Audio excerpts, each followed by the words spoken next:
আসসালামু আলাইকুম দর্শক, বেশ কয়েকজন সেনা কর্মকর্তাকে নাকি গৃহবন্দী করে রাখা হয়েছে, এমন কোনো খবর বা এমন কোনো তথ্য বাংলাদেশের কোনো গণমাধ্যমে না এলেও ভারতের বিভিন্ন গণমাধ্যমে গত 2 দিন ধরে বেশ জোরে সোরে প্রকাশিত এবং প্রচারিত হচ্ছে। এবং তারই ধারাবাহিকতায় ভারতের অন্যতম গণমাধ্যম, প্রভাবশালী একটি গণমাধ্যম দ্য হিন্দুস্তান টাইমস সহ আরও দু একটি তো হয়তো এসেছে, আমার চোখে পড়েনি। হিন্দুস্তান টাইমসে 11 এপ্রিল একটি রিপোর্ট প্রকাশিত হয়েছে। সেখানে আবার অন্যান্য ভারতেরই অন্যান্য গণমাধ্যমের রেফারেন্স দেওয়া হচ্ছে। এখানে বলা হচ্ছে যে জুলাই মাসে ছাত্র বিদ্রোহের সময় 5 সেনা কর্মকর্তার নেতিবাচক ভূমিকা ছিল, এই কারণে তাদেরকে গৃহবন্দী করে রাখা হয়েছে। এবং বলা হচ্ছে যে মুহূর্তে বাংলাদেশের সেনাপ্রধান জেনারেল ওয়াকারুজ্জামান দেশে নেই, ঠিক সেই মুহূর্তে এই ঘটনাটি ঘটল। এবং এই প্রতিবেদনে বলা হচ্ছে যে বেশ কয়েকজন সেনা কর্মকর্তাকে নজরবন্দি করে রাখা হলেও, গৃহবন্দী করে রাখা হলেও সরকারের পক্ষ থেকে কোনো ধরনের প্রতিক্রিয়া দেওয়া হয়নি। সেনাপ্রধান কেন এই মুহূর্তে হঠাৎ করে ভারতের পরম বন্ধু হিসেবে চিহ্নিত রাশিয়া সফরে গেলেন, তিনি কাদের সঙ্গে বৈঠক করছেন, সেখানে আসলে আর কোন কোন ইস্যু কাজ করছে, নানান ধরনের প্রশ্ন তারা উত্থাপন করে সেগুলো বিশ্লেষণের চেষ্টা করছে। এবং রিপোর্টটি বলছে যে এই যে 5 সেনা কর্মকর্তাকে গৃহবন্দী করে রাখা হয়েছে, সে বিষয়ে বাংলাদেশে নাকি শোরগোল পড়ে গিয়েছে। তাদেরকে 24 ঘন্টার নজরদারিতে তো রাখা হয়েছেই, তাদেরকে তাদের সব ধরনের কার্যক্রম থেকে অব্যাহতি দেওয়া হয়েছে, দেশ ত্যাগেও নিষেধাজ্ঞা জারি করা হয়েছে তাদের উপর। প্রতিবেদনটি বলছে যে ঢাকা সেনানিবাসে গৃহবন্দী আছেন বাংলাদেশের সেনাবাহিনীর 5 জন ঊর্ধ্বতন কর্মকর্তা। তাদের মধ্যে 2 জন ব্রিগেডিয়ার, 1 জন কর্নেল, 1 জন লেফটেন্যান্ট কর্নেল এবং 1 জন মেজর রয়েছেন। তো তাদের নামও এখানে প্রকাশ করা হয়েছে, আমি সঙ্গত কারণে তাদের নামগুলো এখানে উল্লেখ করছি না। প্রতিবেদনটি দাবি করছে যে সেনাপ্রধান জেনারেল ওয়াকারুজ্জামান তাদেরকে গৃহবন্দী করে রাখার ক্ষেত্রে প্রথমে সম্মতি দিতে চাননি, কিন্তু হাসিনা ঘনিষ্ঠ হিসেবে পরিচিত এই 5 কর্মকর্তা কোটা বিরোধী আন্দোলনে বা বৈষম্য বিরোধী আন্দোলনে ছাত্রদের বিরুদ্ধে বিভিন্ন ধরনের কর্মকাণ্ডে নিজেদেরকে জড়িয়ে ফেলেছিলেন, যার সূত্র ধরে এবং যেগুলোকে কেন্দ্র করে আন্তর্জাতিক অপরাধ ট্রাইব্যুনালে যখন একটি অভিযোগ দায়ের করা হয়, তার পরবর্তীতে সেনাপ্রধান এই ধরনের একটি বিষয়ে অনুমোদন দেন বা সম্মতি দেন যে হ্যাঁ, তাদেরকে গৃহবন্দী করে রাখা হোক। হিন্দুস্তান টাইমস একথাও বলছে যে ছাত্র আন্দোলনের সময় সেনাপ্রধান ওয়াকারুজ্জামান নিজে হাসিনা নির্দেশ অমান্য করেছিলেন। আন্দোলনকারীদের বিরুদ্ধে সেনা সদস্যদের নামতে দেননি জেনারেল ওয়াকার। এবং বলা হচ্ছে যে বেশ কিছুদিন ধরে শোনা যাচ্ছিল যে বাংলাদেশে একটি সামরিক অভ্যুত্থান করতে পারে,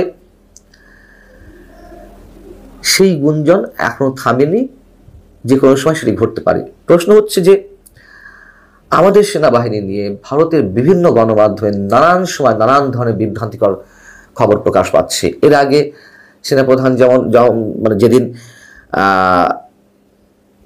মধ্য আফ্রিকা রিপাবলিক নামে একটি রাষ্ট্র সফরে গেলেন, তখন বলা হচ্ছিল যে সেনাপ্রধানের জীবন ঝুঁকির মধ্যে রয়েছে, তার নিরাপত্তা যথেষ্ট বিঘ্ন ঘটতে পারে, তিনি যখন দেশে ফিরবেন তাকে অ্যারেস্ট করা হতে পারে।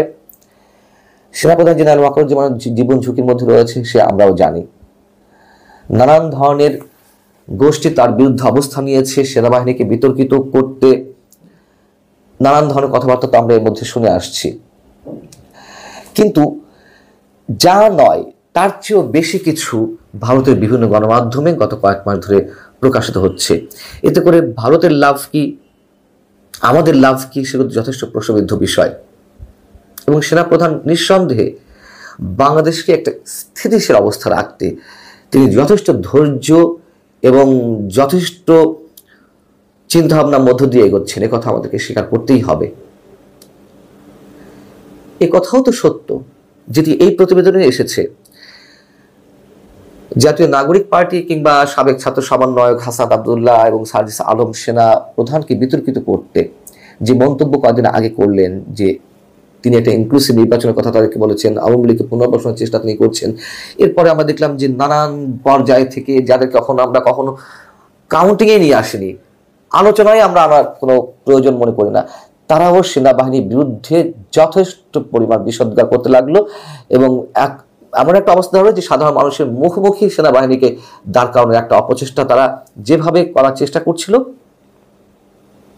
একটা আনরেস্ট অবস্থা বাংলাদেশ পৌঁছে গিয়েছিল। এমনও অনেকে বলা বলি করছিলেন যে সেনাপ্রধান বা সেনাবাহিনী কেন এদের বিরুদ্ধে কোনো ব্যবস্থা নিচ্ছে না। আমরা দেখলাম খুবই সতর্কতার সঙ্গে সেনাবাহিনী বিষয়টি হ্যান্ডেল করলেন। সেনাপ্রধান ঊর্ধ্বতন সেনা কর্মকর্তা অন্য দুই বাহিনী, বিমান বাহিনী এবং নৌবাহিনী প্রধানের সঙ্গে বৈঠক করলেন। তিনি সবাইকে ধৈর্য ধারণ করতে বললেন। আমাদের মধ্যে অনেকেই অস্থির হয়ে গিয়েছিলেন যে কেন একটা অ্যাকশন নেওয়া হচ্ছে না। কি অ্যাকশন নেওয়া হয়েছে বা নেওয়া হয়নি আমরা জানি না, তবে আমরা দেখছি এটি বাস্তবতা যে সেনাবাহিনীর বিরুদ্ধে বিভিন্ন রাজনৈতিক গোষ্ঠী, বিভিন্ন ব্যক্তি পর্যায় থেকে যে আক্রমণগুলো চালানো হচ্ছিল তারা থেমে গেছে। এমনি এমনি তার থামিন, তাই না? নিশ্চয় কিছু হয়েছে। কি হয়েছে আমরা জানি না। এখন ভারতের বিভিন্ন গণমাধ্যমে নানান সময় নানান ধরনের খবর প্রকাশিত হচ্ছে। সেনাপ্রধান রাশিয়াতে গেছেন, অন্যতম উদ্দেশ্য আমাদের সামরিক অস্ত্র যে চীন থেকে বেশিরভাগ আসে, অধিকাংশ চীন থেকে আসে, চীনের উপর নির্ভরতা কমাতে রাশিয়ান অস্ত্র কেনার বিষয়ে কোনো চুক্তি হয় কিনা বা প্রাথমিক কোনো কথাবার্তার বলতে তিনি সেখানে গেছেন কিনা, এ ধরনের কথাও ভারতের বিভিন্ন গণমাধ্যমে আসছে। এবং যে প্রথমে বলছিলাম যে ভারতের পরম বন্ধু রাশিয়াতে কেন সেনাপ্রধান, অর্থাৎ শেখ হাসিনার সঙ্গে রাশিয়ার একটি ভালো সম্পর্ক ছিল, রাশিয়া ভারত তারা পরম বন্ধু। কিন্তু এ কথাও তো আবার আমরা জানি যে যুক্তরাষ্ট্র ইস্যুতে রাশিয়া আবার চীন একজোট হয়েছিল, যদিও সমীকরণ অনেক বদলে গেছে। যে বাইডেনের প্রশাসন এই মুহূর্তে যুক্তরাষ্ট্রে নেই, ডোনাল্ড ট্রাম্প এসেছেন, ডোনাল্ড ট্রাম্প আবার রাশিয়াকে বন্ধু ভাবে, পুতিনকে বন্ধু ভাবে। অনেক জটিল সমীকরণ আসলে। এই সব জায়গা থেকে ভারত নিশ্চয় তার জায়গা থেকে নানা ধরনের বিশ্লেষণ করছে। তবে এটুকু মনে করি ভারতের বিভিন্ন গণমাধ্যমে বিভিন্ন ধরনের যে রিপোর্টগুলো প্রকাশিত হচ্ছে, আমি বলবো না সবকটি, কোনো কোনো গণমাধ্যমে আসলে বাংলাদেশেও অস্থিরতা সৃষ্টি হচ্ছে। এতে হয়তো ভারতের পার্সপেক্টিভ সার্ভ হচ্ছে, কিন্তু তারা আবার কখনো কখনো সেনাপ্রধানের পক্ষ অবলম্বন করছে, আমাদের সেনাপ্রধান জেনারেল ওয়াকারুজ্জামানের, আবার কখনো কখনো তারা বিরোধিতা করছে। সাম্প্রতিক সময়ে আমরা দেখলাম যে আপনারাও সার্চ করে দেখতে পারেন যে সেনাপ্রধানের বিরুদ্ধে এক ধরনের নরম ভাষায় বিষোদ্গার করা হচ্ছে। কোনো কোনো বাংলাদেশিকে সেখানে ইন্টারভিউয়ে নিয়ে এসে তাদের মুখ দিয়ে সেনাপ্রধানের বিরুদ্ধে কথা বলানো হচ্ছে। একটা উদ্দেশ্য তো অবশ্যই আছে। আশা করছি আপনারা ভালো থাকবেন।